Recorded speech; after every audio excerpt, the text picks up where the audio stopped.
മുൻപ് സങ്കല്പിക്കപ്പെട്ട പ്രപഞ്ചത്തിലെ ആ കൂട്ടിയിടിക്ക് ഇനിയും കാത്തിരിക്കേണ്ടി വരും ദശാബ്ദങ്ങൾ. നമ്മുടെ ഗാലക്സിയായ മിൽക്കി വേയും ആൻഡ്രോമീഡ ഗാലക്സിയും തമ്മിലുള്ള അകലം കുറഞ്ഞു വരുന്നതിലെ ആശങ്ക ഏറെ നാളായി ഗവേഷകരിലും ശാസ്ത്ര നിരീക്ഷകരിലും.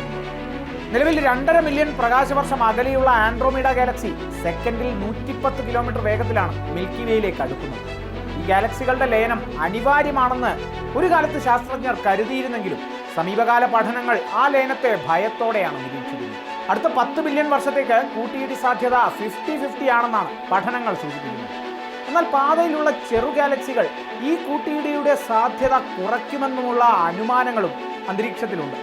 ഹബിൾ, ഗയ ദൂരദർശിനികളിലെ വിവരങ്ങൾ ശേഖരിച്ചാണ് ഗവേഷകർ പ്രകാശവർഷങ്ങൾക്ക് അകലെയുള്ള ആൻഡ്രോമീഡയെയും അതിന് സമീപത്തായുള്ള ട്രയാങ്കുലം, മഗല്ലനിക് ക്ലൗഡ് എന്നീ ഗാലക്സികളെയും പഠനങ്ങൾക്ക് വിധേയമാക്കുന്നത്.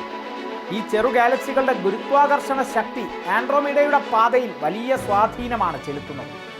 ഇനി പാത കൃത്യമായി പിന്തുടർന്നാലും അടുത്ത 8 ബില്യൺ വർഷത്തേക്ക് കൂട്ടിയിടി ഉണ്ടാവില്ല എന്നത് ഉറപ്പു പറയുന്നു ഗവേഷകർ. അതായത് മനുഷ്യരാശിക്ക് ആ കൂട്ടിയിടി അനുഭവിക്കാൻ സാധിക്കില്ല.